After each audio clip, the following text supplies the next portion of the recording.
हे guys, Marshal Ashutosh Srivastava GS academy में आपका स्वागत है। आज मैं आर्कियोलॉजी सब्जेक्ट के बारे में बात करूंगा, खास तौर से उन बिगनर्स के लिए जो आर्कियोलॉजी में इंटरेस्टेड हैं या फिर अपना इसमें कैरियर बनाना चाहते हैं। देखिए, आर्कियोलॉजी जो सब्जेक्ट है ये एक ऐसा सब्जेक्ट है जो एविडेंस, प्राचीन काल में जो वस्तुएं मिलती हैं और उसकी एविडेंस के थ्रू पे जो हिस्ट्री लिखी जाती है, इतिहास लिखा जाता है या अनुमान लगाया जाता है, उसे आर्कियोलॉजी कहते हैं। ठीक है, इसका मतलब ये एविडेंस पे ही आधारित होता है। हाँ, इसमें ये भी होता है कि लिटरेरी सोर्सेज वगैरह भी मिलते हैं, तो ये क्या है, सबका कॉम्बिनेशन है। ठीक है, पहली बात, ये पुरावशेष क्या होता है? ठीक है, तो पुरावशेष वे वस्तुएं होते हैं जो प्राचीन काल में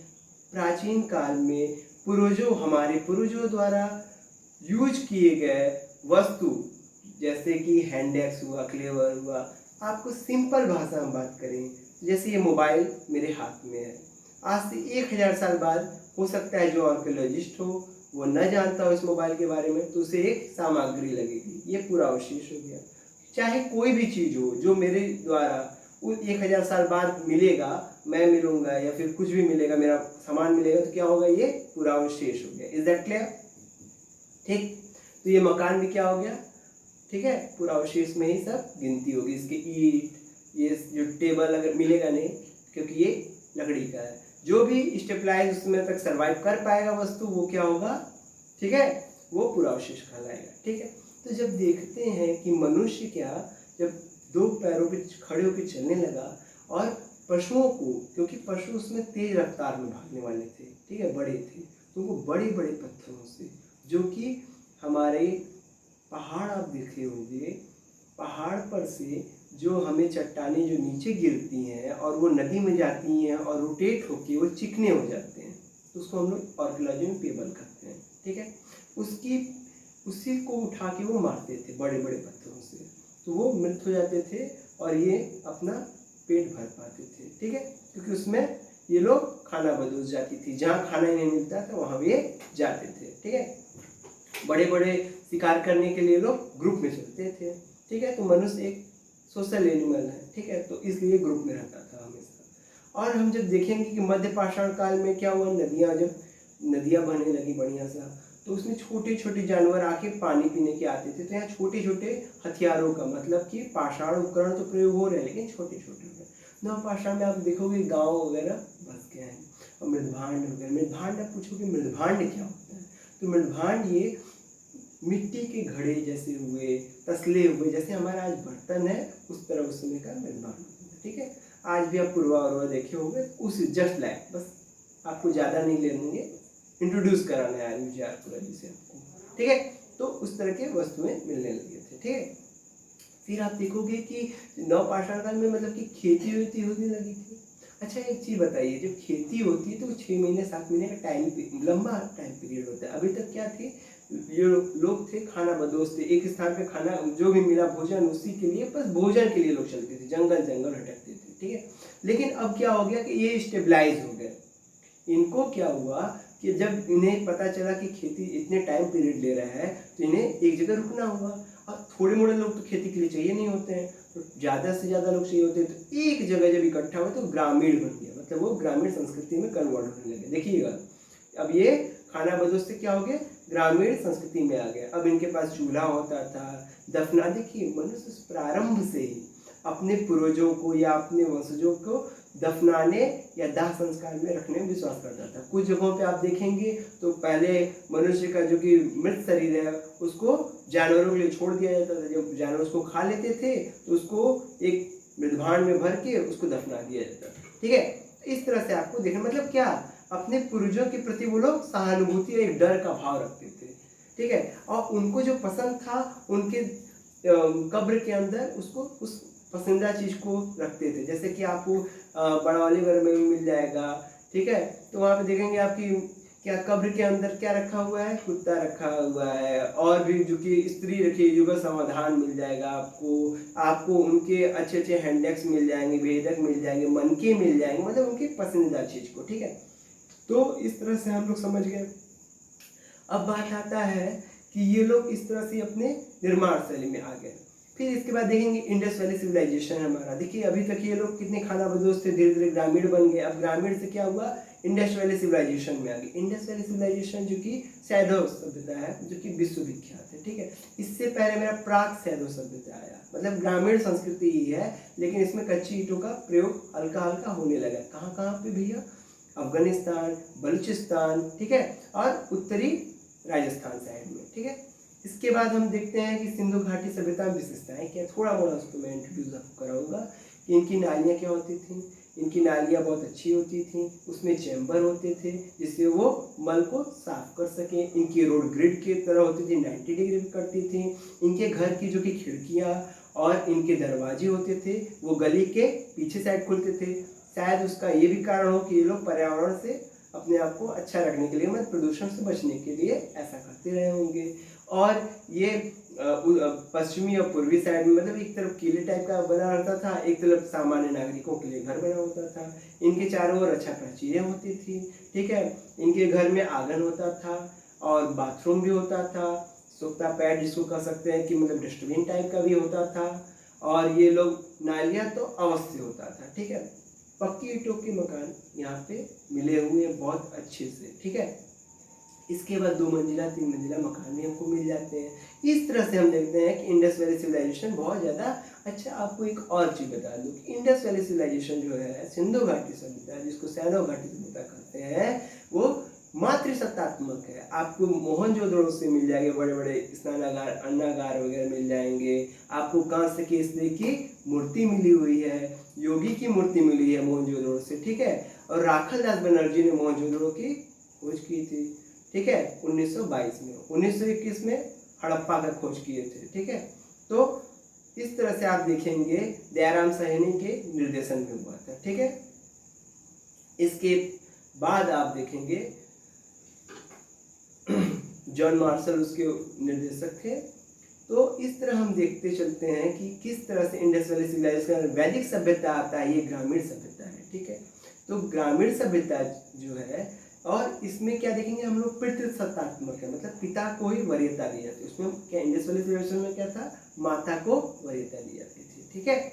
और एक और चीज मैं बताना चाहूँगा कि हमारा जो कि पाषाण काल, मध्य पाषाण काल, नवपाषाण काल है, ये सब क्या है, एक टाइम पीरियड में बटा हुआ है जिसको हम लोग प्राग बोल सकते हैं, ठीक है। और सिंधु घाटी में क्या कहते हैं, आद्य ऐतिहासिक काल। वो प्राग ऐतिहासिक काल में है, ये आद्य ऐतिहासिक काल। आद्य ऐतिहासिक काल किसको कहते हैं, जिसका लिखित साक्ष्य तो हो लेकिन उस साक्ष्य को पढ़ा न जा सके, मतलब उसके राइटिंग को पढ़ा नहीं जा सकता। जैसे इंडस वैली सिविलाइजेशन में तो लिखा गया है, लिपि है उसका अपना, लेकिन वो क्या है, सांकेतिक भाषा है जिसको राइट से लेफ्ट की ओर लिखा जाता था, ठीक है। तो वो राइट से लेफ्ट की ओर लिखा जाता था। उसमें मछली है, ओमेगा है, बहुत सारे सांकेतिक अक्षर, इमोजी की तरह आप कह सकते हो, ठीक है। उसमें अभी तक पढ़ा नहीं जा सका है, जिसमें आपको बहुत सारे मिल जाएंगे, ठीक है। जैसे धोलावीरा, कालीबंगा, बहुत से हमारे बनावली, ये सब भारत में है, ठीक है। और इस तरह से हम देखेंगे मोहनजोदड़ो, हड़प्पा, और भी बहुत सारे एविडेंसेस वहाँ पे मिले हुए हैं, ठीक है।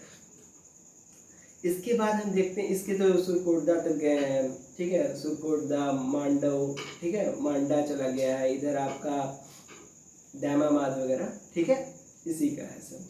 इसके बाद देखेंगे आपका उत्तर वैदिक काल में क्या है, ये लिखित साक्ष्य है, मौर्य काल, बौद्ध, जैन, गुप्त, ये सब क्या है, 6ठी शताब्दी महाजनपद काल आ गया है, ठीक है, षोडश महाजनपद जो आप जानते हैं।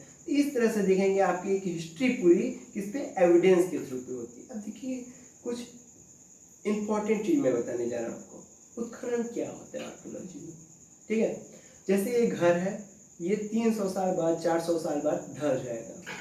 इसमें जितने सामान है वो इसी घर के अंदर, जो कि सरवाइव कर सकते हैं बहुत ज़्यादा दिनों तक, उसी को उत्खनन में प्राप्त किया सकता है। और क्या होता है, जैसे घर ढह गया, इसके बाद क्या होगी, प्राकृतिक मिट्टी की एक लेयर बन जाएगा। तो जो बाद में न्यू जनरेशन आएगा 500-700 साल बाद, अगर कोई घर बनाने आता है तो उसे पता भी नहीं चलेगा कि इस घर के नीचे, जो वो घर बनाने आया है उसके नीचे भी कोई घर होगा, ठीक है। हो सकता है इस घर के भी नीचे कोई घर हो, प्राकृतिक मिट्टी के नीचे कोई घर हो, ठीक है। तो जब आर्कियोलॉजिस्ट वहाँ पे सर्वे करता है और वो एविडेंस हो, लिटरेरी सोर्सेज हो या आर्कियोलॉजी के बहुत सारे बताए गए उपकरण उसके जरिए वो पता करता है, विधि से पता करता है और वहाँ उत्खनन कराता है, तो उसे ऐसे ऐसे घर के लेयर वाइज मिलते चले जाएंगे। तो वो क्या होता है, स्तरीकरण होता है। बहुत सारे उसमें विधि होते हैं जिसके माध्यम से वो हर एक चीज़ को डिफाइन करता है। जैसे उसके आर्किटेक्चर को, उसमें लिंग मिलेंगे, जैसे हम पूजा करते हैं शिवलिंग का तो वो मिलेगा, और ये ईंट मिलेंगे, हमारे चेयर वेयर जो लकड़ी के वो बचेंगे नहीं, लेकिन जो उस समय तक अपने आप को क्या करेंगे, बचा सकते हैं, वही चीज़ हमको उस समय मिलेंगे। ठीक है, तो बहुत सारी चीज़ें जो नहीं मिलेंगी वो मुझे लिटरेरी एविडेंसेस से मिलेंगी। देखिए लिटरेरी एविडेंस क्या होता है, जो लिखित साक्ष्य होता है। इसमें भी स्वदेशी साक्ष्य होता है, एक विदेशी साक्ष्य होता है। स्वदेशी साक्ष्य में क्या आएगा, चाणक्य आएंगे, कालिदास आएंगे, इनके ये लिखित साक्ष्य स्वदेशी होंगे। अब विदेशी में क्या, वेन्सांग और मेगास्थनीज के जो हमारे होते हैं ये विदेशी साक्ष्य। ये जैसे मौर्य काल में आए विदेशी कोई लोग, तो वो लोग क्या लिखेंगे कि अगर बहुत बड़ा महल है जो लकड़ी का बना हुआ है और वो महल अब तो मुझे आर्कियोलॉजी के थ्रू नहीं मिल पाएगा क्योंकि लकड़ी सड़ चुका है, तो ये स्वदेशी विदेशी साक्ष्य से हमें पता चल जाता है कि हाँ उस समय इतने दैत्याकार महल होते थे जो लकड़ी के बने हुए थे। ठीक है, इसके बाद देखेंगे न्यूस्मेटिक। न्यूस्मेटिक में क्या आता है, सिक्का आता है, मतलब कॉइन्स आते हैं। गोल्ड के कॉइन्स हो सकते हैं, निकेल के, कॉपर के, सिल्वर के हो सकते हैं। ठीक है, और टेराकोटा के भी हो सकते हैं।